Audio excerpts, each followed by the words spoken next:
kubwa sana, kundi ambayo imekuja vizuri, iko vizuri sana kiupande cha uigizaji.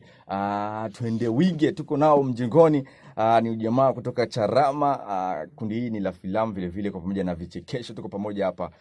Nitaanza kwanza na moja kwa moja wajitambulishe, ni akina nani. Hii ni Yesu sote. Wewe wanakuambia ni vipaji vya nyumbani pekee kabisa kupitia Radio Colombe number 1 92 FM. Tunaanza kwanza na upande wa kulia hapo Braz. Karibu. Yeah, asante sana. Labda mbio wapenzi wasikilizaji wafahamu unaitwa nani? Yeah, kwa jina naitwa Wamenda Idi, ila kwa jina la mtaani ama la kazi naitwa X-Ray Bam. X-Ray Bam, bro. Yeah, nashukuru sana. Watu wananiita Maoni Mana Regis au kipendo niitia Mvuto, ndo jina la usanii. Mvuto. Yeah. Yes, una mvuto bro. Twende hapa. Naitwa ndio kubwayo Romeo. Romeo. AKA mjomba tatu. Mjomba tatu. Yeah. Then karibuni sana mazee. Yeah, asante kabisa. Group Twenda Wige, Twenga Wige ni kucheka na ufanya nini? Na unajifunza. Ni idea ya nani kati ya nyinyi watatu? Idea ni kama tumechangia, ila kwa maneno madogo idea imetoka kwangu. Nimeleta wazo. Unamsikia jamaa anakuambia tia jeni kama wamechangia, lakini ni kama hiyo mistaki ni kama. Je, waambie wasikilizaji, je ni wewe ndio umeleta ili wazo au? Wazo limetoka kwangu, lakini katika wazo mimi niwaza hivi na wenyewe wakanielekeza katika njia hivi. Yeah, lakini mwanzilishi wa Twenga Wige ni X-Ray Bam. Yeah, X-Ray Bam. Yeah. Thank you so much bro. Then ni idea gani imekuja? Kwa nini umechagua ile jina? Kwa nini mlichagua nyote kwa pamoja mkakubaliana kuhusiana na jina hili Twenga Wige?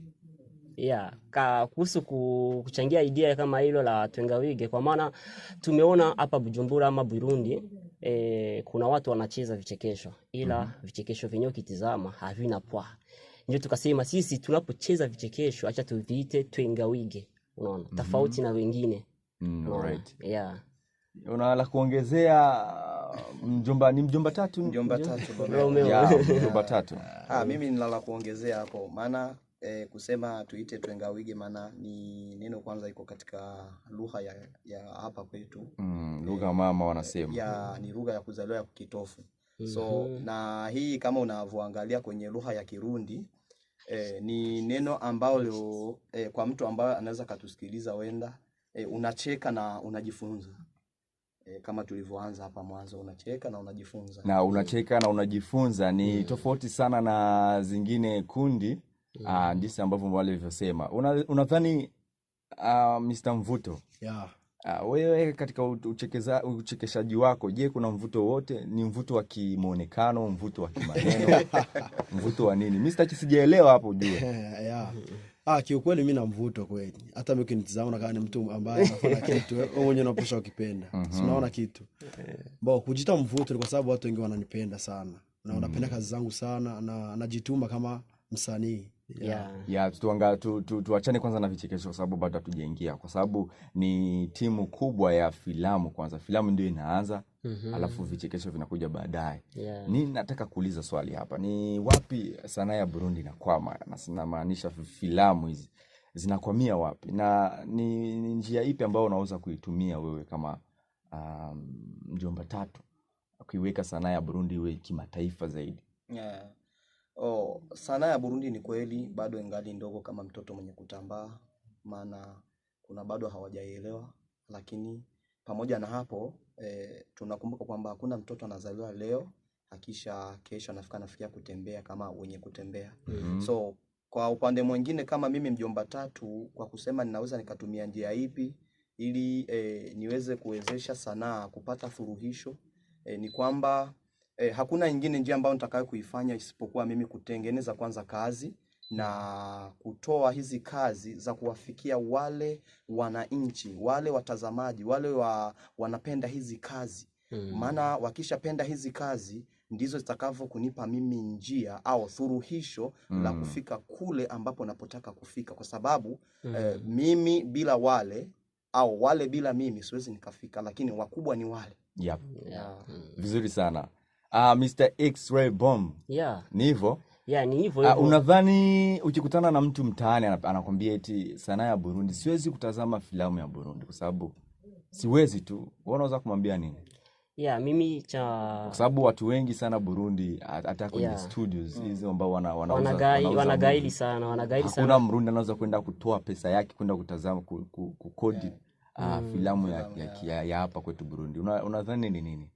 Yeah, hiyo sijajua, lakini kuhusu kazi tulizofanya zamani miaka kama mwaka 2000 na 2010 walizoea kama tunafanya kazi vibaya, lakini kwa sasa Warundi wameshatambua sasa kama sana la Burundi liko linasonga mbele.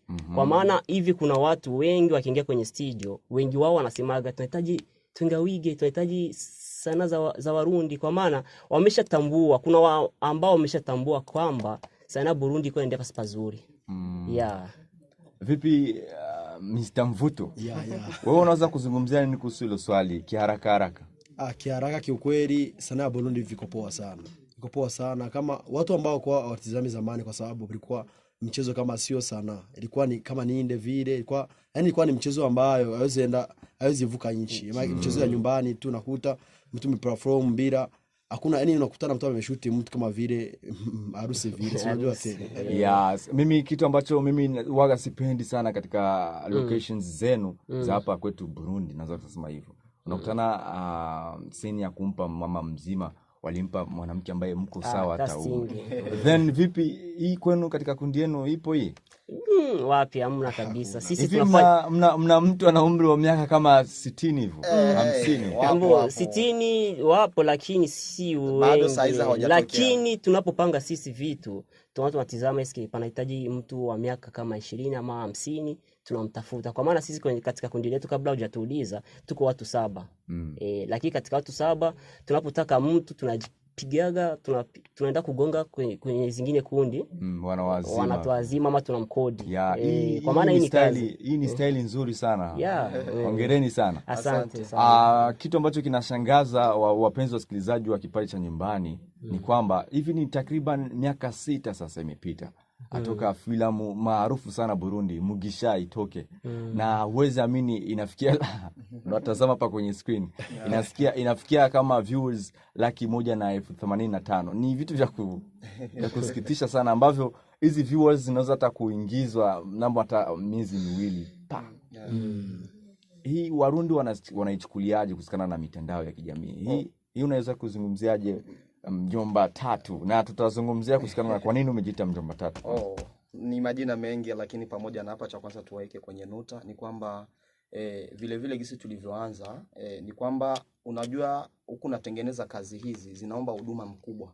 Na baada ya ule huduma mkubwa kwa kazi hizi haswa kama gisi unavyotuuliza, mko na mtu ambaye anaweza kacheza kwenye timu yenu akiwa na miaka 60 au 50. Maana vile gisi ulivyotanguliza, huyu bwana hapa Mgisha alikuja na kazi nzuri. Kwanza ni respect kwake kwa sababu ndo alifungua uwanja wa sanaa, lakini hakuweza kujua anafanya nini. Unajua kuna watu wanaingia, ndugu mtangazaji, wanaingia kwenye kitu lakini hawajajielewa wanafanya nini.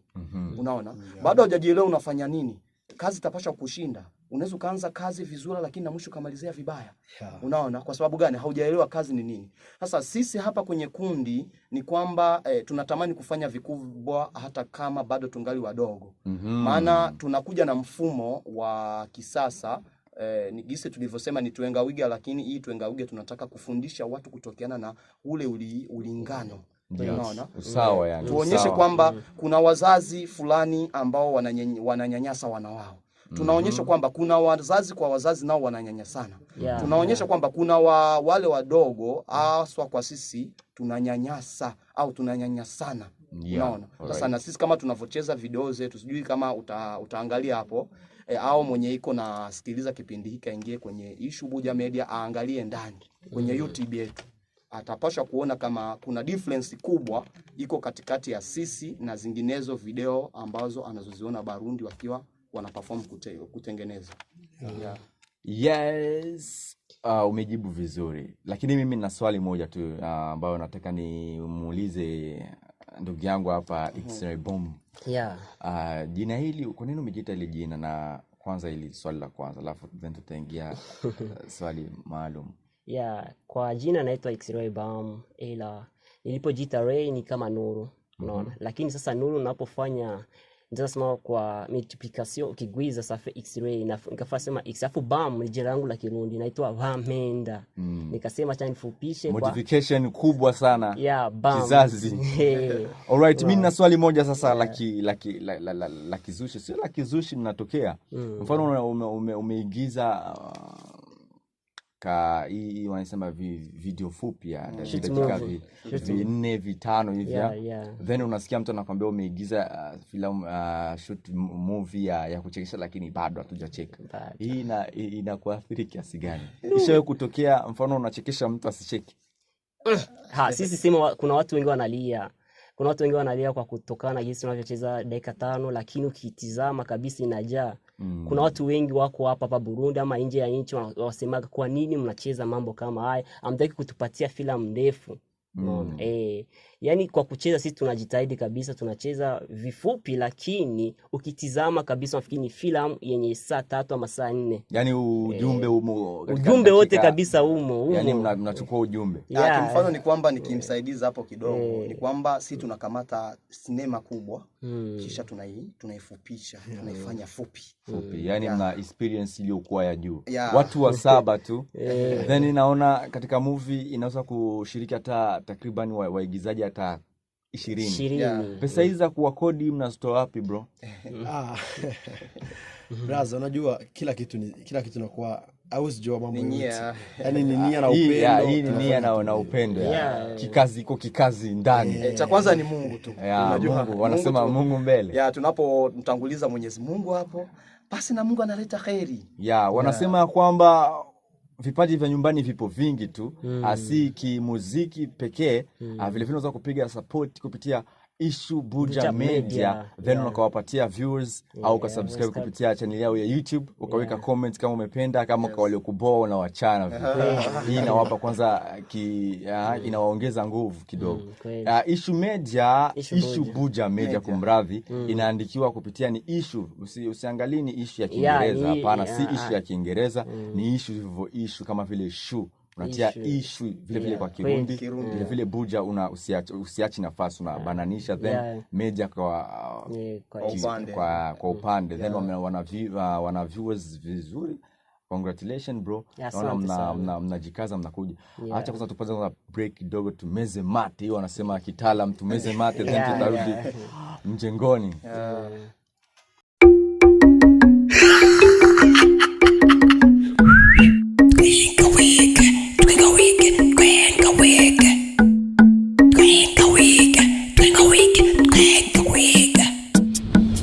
Mwaka 2014 aho umwungere yari kumera paruwase bugendana igatangura. Kuva ico gihe twarahavuye rero turaronswa ivyiza cyuko tubaho nka paruwase, kandi abantu yo paruwase none eraba imyaka 5 iraheze twagabanye ibingana gute?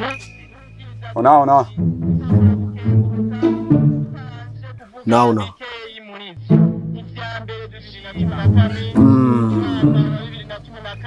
Muvu wigize umugararizi, wigize igiti kiturigo, wase kuzana ibyo twagutumye mu masaha 6 ibya nta muzo we washikanye ataruko inyuma y'imisi 3 tutwara wewe.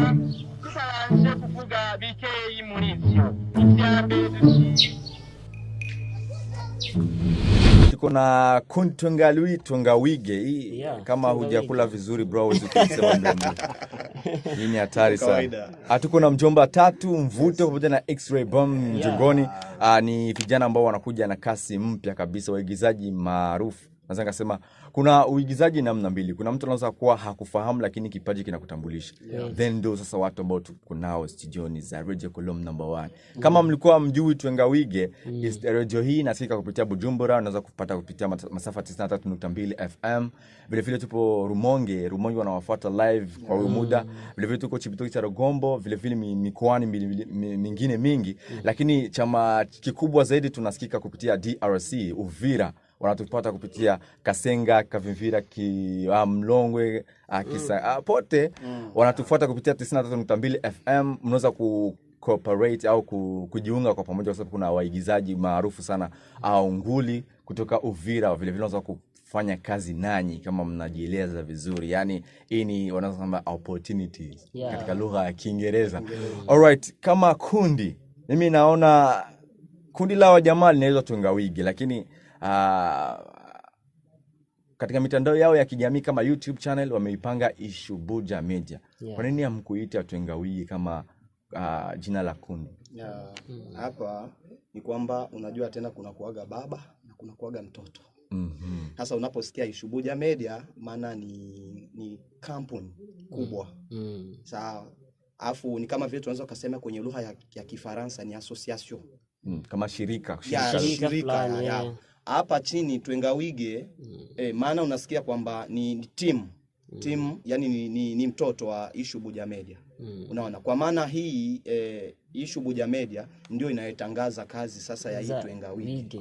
You're right. So kwa sababu ni TV Ishubuja Media TV. Naiona hivi. Ni kwa mfano kama hivi mkiachia movie haitaenda ku Twenga Wige, itaenda ni Ishubuja Media. Right, hivi naelewa sana. Naelewa. Then ukipewa scenes ya kumbaka mwanamke, hii ni changamoto gani kwako Mr. Mvuto? Kutokana na mvuto wako, kwa sababu watu wa mivuto wanakuwa na baadhi ya maneno matamu vile. Hii wakwambia umbake mwanamke vipi? Kumbaka mwanamke, watu wengi wakiona wanajiwaza kama labda ni mambo tunacheza tujifurahishe. Ni kufunza watu. Kwanza sisi tubaki kwa kubaka tu. Tunafanya kwa kufunza mtu. Tunatumia maneno ya kufunza watu. Sijui kama unaiona kuna scene hapa nambana ujamaa hapa. Hapa kuna pastor alikuja nyuma hapa. Alafu pastor akafundisha mambo fulani kwa kufunza. Ndio ile unacheka kwanza hapo. Mambo ya kuchekesha kwa mwanzo hapo. Alafu mwisho kuna gisi unaona pastor anakuja afu anakupatia ujumbe sasa toshi. Alright. Kufunza watu pia. Ni ipi scene ambayo wewe huwezi kuigiza kama mwigizaji? Mimi scene siwezi kuigiza kama mwigizaji hakuna. Sio nafanya brother. Hata usazi ninafanya. Na usazi. Na Sara. Alright, msijali wapenzi wasikilizaji, kwa sababu maneno mengi si vitendo. Tutawapa muda mwafaka wa kutupa kama kiakapela fulani, then tutawafahamu jamaa wanajua kuigiza au la. Hivi nikijaribu kutazama video zenu hizi, naona mnaigiza kiasilia, yani jamaa kama unachukia, umechukia kweli. Ukicheka, umecheka kweli. Ukiwa maskini, unakuwa maskini kweli. Then vipi hizi changamoto gani ambazo wewe kama mjomba tatu toka uanze hii kazi hadi hivi sasa, ni changamoto gani ambayo hadi sasa bado hujaipatia njia kidogo, bado hujaifanya jinsi ambavyo unataka kufanya? So mimi kama changamoto kwanza bado sijaipatia suluhisho ni kwamba ni hii kazi ya sanaa bado haijafikia kwenye mimi napotaka. Kwa maana ningali bado napambana, nataka kama niwe kama wakina Komando, unaona? Niwe kama wakina Jackie, nicheze filamu ambayo itatoka kwa ujumbe ulio ndani ya filamu utoke ufikie maarifa mengine haswa katika nchi zingine. Unaona, hata katika nchi yangu kwanza naanza najijulikanisha kwenye nchi. So na hii bado ingali inanitatiza mimi. Ndio kilio changu kabla ya kutoka nje ya nchi, nataka kwanza nijulikane humu ndani ya nchi. Unaona, watu wanifahamu mimi ni nini na ninaishi ndani ya nini, kwa sababu saa hizi naweza kuwa niko naigiza ukaja kukutana kuna mtu mmoja ndo anajua, unaona, wengineo hawajui, majirani hawajui nafanya nini. Sasa ni kama hii njia bado ningali naitafuta. Hadi sasa bado hujaipata. Yes, X-ray bam. Jina gumu hivi mpenzi wako anakuwa anakuita ile jina au anakuita ile la kwa ufupi tatu zake anapenda kuniita ile jina juu kwa maana ni magumu. Ukilinganisha na filamu za India, ni filamu ambazo hatuelewi lugha lakini tunalia. tunaelewana hapo? Yeah. Ujumbe fulani hivi. Hatuelewi Kihindi lakini unaelewa filamu inaenda huko. Vipi filamu zenu? Hata na Mtanzania aelewi Kirundi anaweza kusikia zile hisia. Kweli. Sisi tunajitahidi cha mara kwanza. Na kwa kucheza hatuchezi siwezi ngasema hatuchezi uroforofa. Sisi tunacheza hisia, tunatia hisia katika vigizo vyetu. Tunajitahidi, tunabana plaza kwenyewe. Juu pale kama Muhindi pale unapo wanamkogota 3 grand plat ya sura tu, unaona kama amesirika vile atalia. Inabidi kwanza au juu lugha tafuatilia kwanza hisia ametumikisha. Na sisi na ndio maana tunajifunza kwanza hivi masomo kama huku kwetu kwanza kuna sana hakuna masomo ya kufunza sana. Lakini si wamoja hapa tunajifunza kupitia internet. Unaona kuna masomo fulani yako online tunajifunzia kupitia hapo, na ndio tunatizama wengine siki wanatumika wanatumika aje, na sisi ndio tutasemacha tujitahidi tuwafuatilie kama hao. Mungu kiprofessionalism sana, kiumbali zaidi. Utafiti mwingi kinoma. Na ukiangalia locations zenu na watu ambao wanaigiza nanyi, then congratulations, kwa sababu ni vitu vikubwa sana. Hongereni sana. Huwa napenda kupongeza na wakati naponda vile vile. Kweli. Naona wanakuambia hivi mwenye chake mpe. Na kama mtu anavokosea, mimi napendaga kama anavokosea basi ndio niambie. Sababu unaponiambia nitajikerebesha. Then kuna kundi nyingi Burundi. Ipi tofauti kati ya kundi lenu na kundi zingine? Kitu ambacho kwa sababu ukishanambia kuna mko watu 7. Then kuna wakati nafikia mnahitaji muigizaji, kwa mfano mtu mzima, jamaa anafanana na mfuta bangi hivi, demu mkali hivyo, mnaenda kumwazima katika lingine group. Vipi unaona utofauti gani upo akiingia katika grupu lenu? Unaona udhaifu, upungufu, vipi tofauti ipo hapo? Tofauti kwa kubwa sana. Kwa sababu sisi tunaigiza, kama ushaona watu wengi wamezoea mazoezi, wanafanya mazoezi bila kufanya sinema. Sisi tumeshakuwa na ile yani kujua kamera utajibana aje. Kwa sababu kamera ni kitu kibaya sana, kitu kikubwa sana, kinatishi. Sasa mtu mwingine kimtoa mwingine kundi na mchukua na mleta, watu wengine wanabasumbua sana. Unaambia action, anafanya mambo mengine ninde vile, kama mcho nini, unaona anajiongelesha. Sisi tuko na madirector wakubwa sana. Anatizama na kwambia bado. Kama hujapatia anakuambia unafanya mazoezi afu unakuja unafanya saa kazi nzuri. Jamaa mjomba tatu huku, kama mlimsikia hapo mwanzo hapo awali aliongelea kusikana na kujulikana kwanza nchini kwao, kwanza hapa ndani ya nchi Burundi. Alright? Na ni kitu gani ambacho wewe unafanya kama zoezi la kujijulikanisha hapa nchini Burundi? So ukitokana na TWENGA WIGE kwanza uweke pembeni, sababu hauhitaji kujijulikanisha TWENGA WIGE, unataka kujijulikanisha mwenyewe kwanza, status yako. Kwa sababu kinaambia komando sio ile kundi lake, ni komando mwenyewe. Jackie Chan ni Jackie Chan mwenyewe. Then wewe kitu gani ambacho unakifanya kama wewe msanii? So mimi pamoja na hapo unajua mzazi ni mzazi, hauwezi kujulikana isipokuwa mzazi, kwa sababu mzazi ndo anakuzaa na anakulea, mwisho unakuwa na unajulikana vile mwanadamu kama nawe ni mwanadamu. So pamoja na hapo mimi kwa ubinafsi wangu wa kusema nijulikane kama mjomba tatu aka Romeo, ni kwamba ni zile makazi sasa. Ni hii kazi mimi kuipatia muda, mimi kuoana nayo. Manake mimi nataka kuoana na hii kazi. Manake hii kazi iniowe, mimi niiowe alafu na yenyewe ndio inikubalie kawa mimi nitakuwa mke wao alafu na yeye iwe mume wangu. Unaona? Ndio kazi ambayo unaoifanya. Bro, tuingizi chocha kike. Jamaa anaanza kutuingiza katika vitu virefu. Kuna watu ambao hata ni lugha ya Kiswahili, lakini kuna watu uoane na kazi yako. Hapo unaweza hii inaingilika bro. Noma sana. Unaielewa hii? Labda jamaa tuweke sawa. Eti kwa nini haingii sasa kwenu? Mimi najua kwamba unapotaka kufanya kitu haswa kama ni video ni fulani itakupatia fursa ya kusonga mbele kimaisha au kukupa ule umaarufu, ni kwamba unapaswa kuipa kwanza muda tosha na unafuatilia kwanza hiki kitu. Sijui kama unaona wanafunzi wakisoma. Ukisoma hakuna mzazi ambaye anaweza peleka mtoto wake shule akasema itakifika darasa la kwanza la uanzilishi afika natoka shule atakuwa amemaliza. Huwa namsisitiza sana, namwambia mwanangu nakusii mimi kama mzazi, haya ni maisha yako, yafuatilie, kwa sababu uenda leo kesho mimi sitakuwepo. ila kupitia haya maisha niyo ya kuonyesha wewe utaperform kuperform maisha yako. Unaona? Sasa ndio maana mimi nikisema nioane nayo ni kwamba ni kitu ambacho nataka mimi nikipende na chenye kikupende, na chenye kinipende vile vile. Ndio maana nimesema kuoana hivyo. Sichungulie hivyo tena. Mambo matatu tu X-ray bomb ambao unaweza kutuambia muhimu sana ambao ushapata kupitia kazi yako ya filamu. Mambo matatu, yani vitu vikubwa. Vitu vikubwa kwanza sio kusema ngo mimi naigiza, mimi siigizagi. Bali mimi ni kama director. Mimi cha kwanza nataka kusema kuhusu sanaa, mimi sana nimeshanikutanisha na watu tofauti wenye sikutarajia kama nitakutana nao. Pia nazidi kumshukuru Mungu. Sanaa imesababisha kwanza yenyewe ndio imesababisha kwanza nimalize masomo. Juu kwa maana nimekuwa nimekatizwa sana na kuhusu uchumi wa hela, lakini sanaa ikaniokoa. Hicho ni kingine. Alafu sanaa pia cha mwisho ndio nikasema sanaa mpaka hivi nakula sanaa na lala sanaa. Juu sina zingine kazi za right. Jamaa anasema Burundi, kama wewe unakaa nyumbani unasema eti Burundi sanaa Burundi hailipi bro. Baki unakaa, kuna wengine wanapata virepe. Then ukikutana na mtu analeta scandals za hivyo eti sanaa haiingizi pesa, sanaa ya Burundi ni vurugu, hailipi. Unamwambia nini?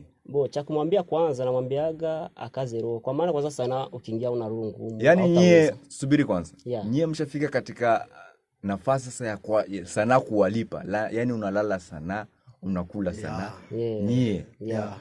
Bro, tumalize kipindi. Ndio nasa nikasema kwamba ndio waigizaji wa kwanza nafanya nao interviews wananiambia kwamba sanaa ya Burundi inalipa. Hongereni sana. Ni mfumo gani ambao ulimtumia? Sisi kwanza Mr. Mvuto tumejalia kwanza tukapata mambo international ambayo yanafika Ulaya. Kama tunapata kwa YouTube kwanza ni kazi. Kwa sababu hivi watu wengi hawajui kama YouTube ni kazi na pia unafanya kazi ambayo unaona kama itamfikia mtu akupatia mchango.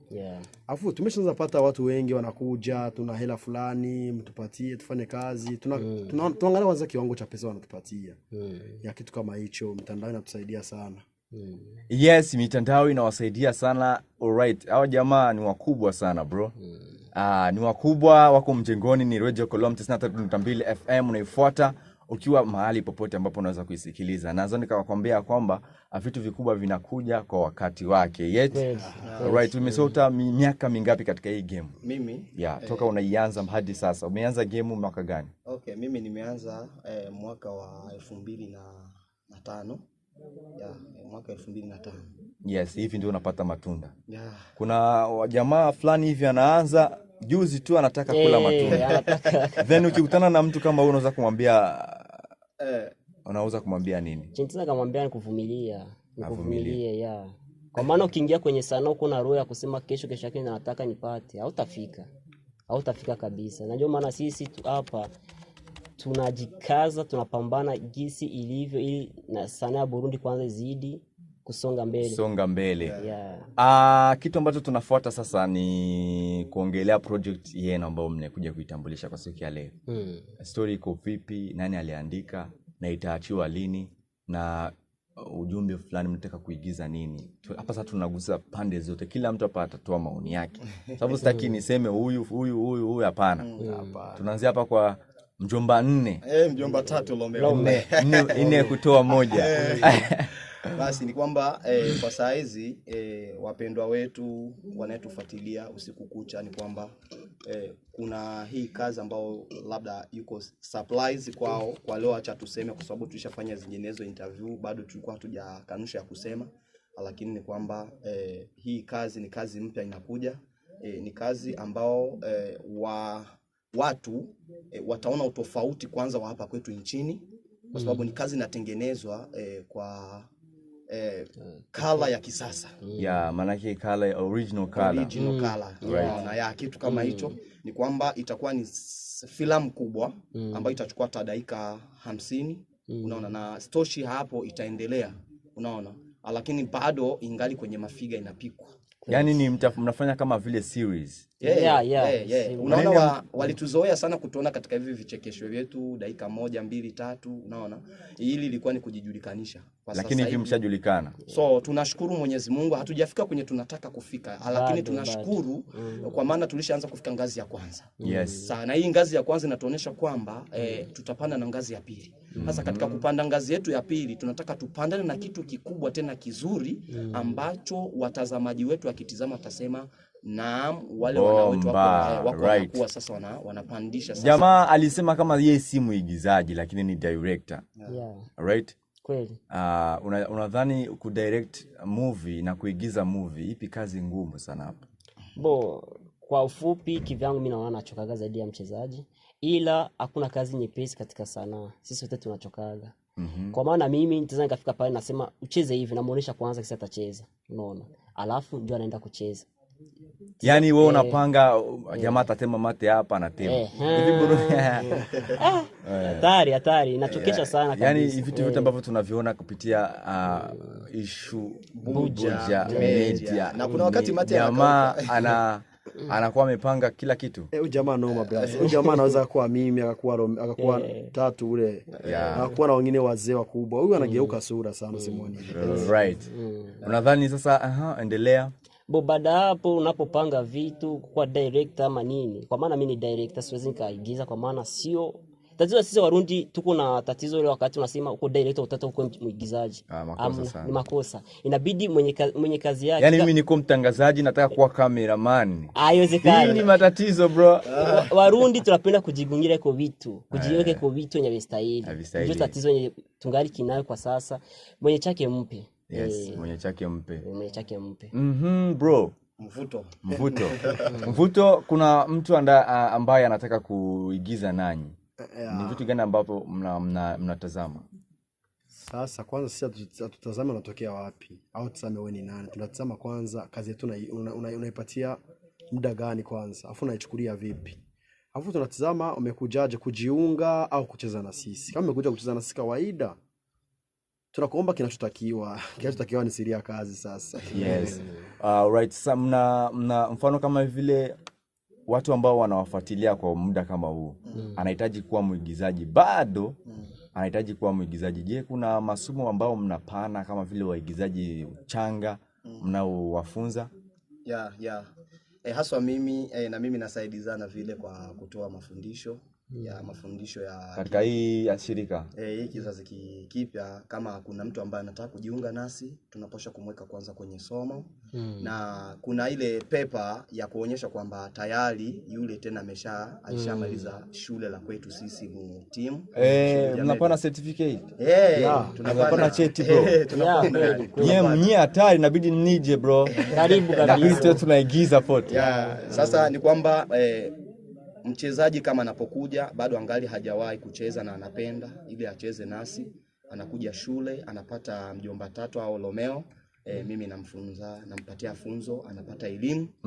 Alafu tunaangalia kwamba yuko sawa, ndio anapanda mtimu TWENGA WIGE kujifundisha. Alright, kuna moja kati ya utafiti nimeufanya, mote mtashangaa. Ndio.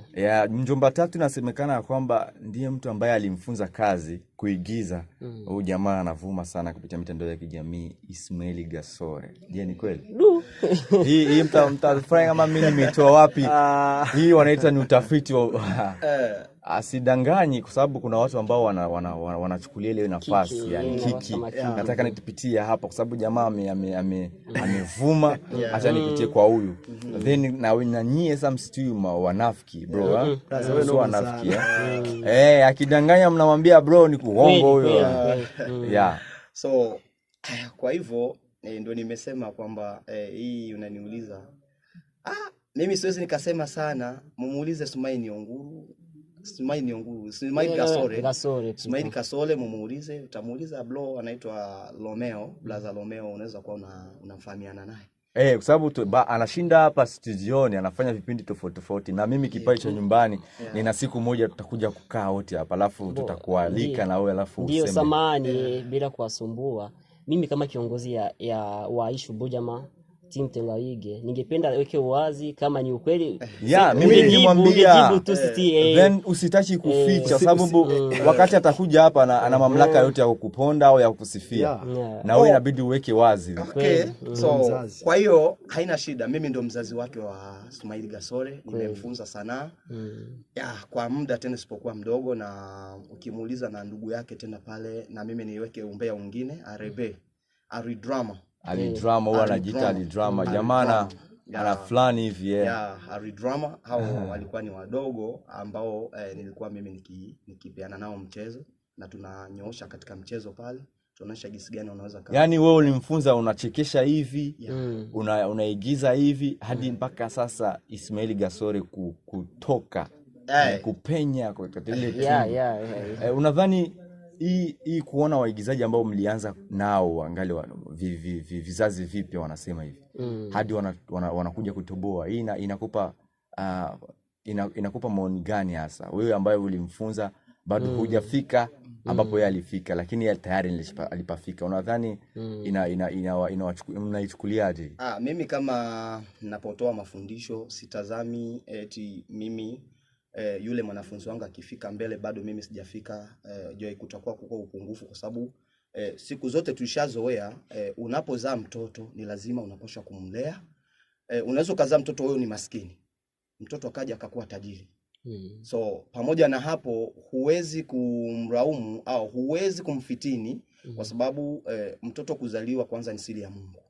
Na unaweza mtoto akazaliwa vile vile wewe ulizaliwa uko maskini, yeye akazaliwa ni tajiri. Yes.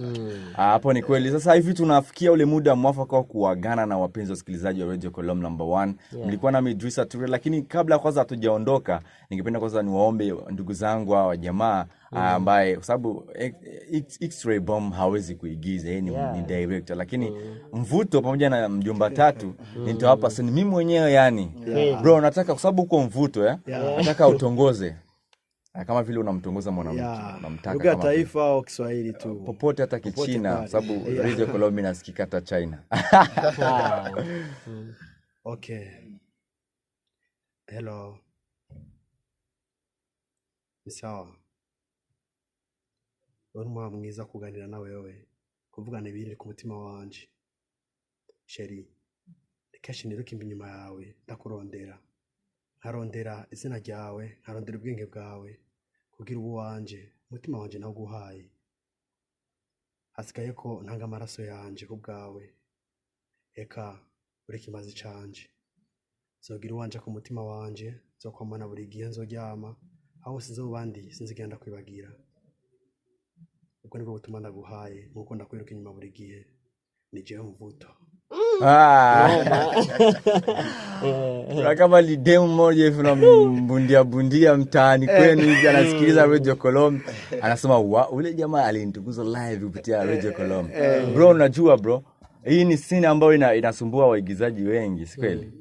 Bro, nataka ufoke kama vile mke wako amekuja anakuzingua, mfokee tu, unafoka tu. Hivi unataka kuniambia kwamba wewe na mapasta yako unaniletea mapasta hapa kwenye nyumba? Umejisabu kama mimi imani mimi ni shehe. Istakafila los bilala shetani la jini, mtoto mwanamke.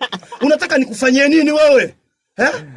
Hivi utu wangu na thamani yangu, ninapotoka nimevaa kanzu, nikiwa niko na tasbili mkononi, wananiona. Hivi wanaoniona mimi wananihesabia aje? Mwanamke. Yaani sijui nifanye nini, naweza nikakukatakata. Tukatakata hapo nitokee. Bro, tunauma roho bro. Baba, hii hata na DJ Cool Ball shtuka kule. Jamaa wanaigiza kihalisia sana. Bila kusahau naweza nikakwambia kwamba wanapatikana kupitia mitandao ya kijamii wakijiita ni issue Buja Media, ambapo utawapata kule. Mimi naweza nikasubscribe kwa siku ya leo. Then kama na wewe una simu ya Android au smartphones unaweza kufanya hivyo, unaingia pale issue Buja Media, then una subscribe channel ya YouTube ili kwa wakipata vitu vipya wakiingiza kitu kipya unakuwa wa kwanza kutazama. Na mitandao ipi ambao unaweza kuwapata nyote? Kwenye YouTube. Unaanza kwanza na jina lako mitandao kibinafsi, sababu kuna watu ambao wanatusikiliza anahitaji alipenda moja kati yenu. Mimi nimependa kazi za ule ambavyo alivyosema. Nataka nimuone kiubinafsi binafsi, then tutafuata na sababu tayari muda. Okay. Alafu mimi kama director ama kiongozi wazao kanipata kupitia FB ama Instagram na Twitter pia ni X-Ray Bam, naandika X-Ray Bam. X unatoa X alafu Rai. Sio Ray bro, hakuna E pale, ni A, Rai. Boom ni B double O na M mwishoni. Right. Mvuto. Mimi kunipata page yangu wanajua naitwa Regis Mvuto, unanipata pale. Uko na Facebook page? Bro, ukimataifa. Noma sana. Mimi natisha. Pale ukiingia pale utanipata na utaongea na mimi vizuri sana.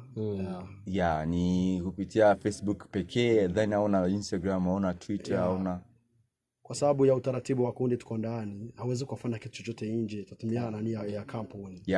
Ndio hiyo tunasikia mambo hapo. Ishubuja Media ndio kampuni yetu Njomba 3 4 5 6 7 zote majina.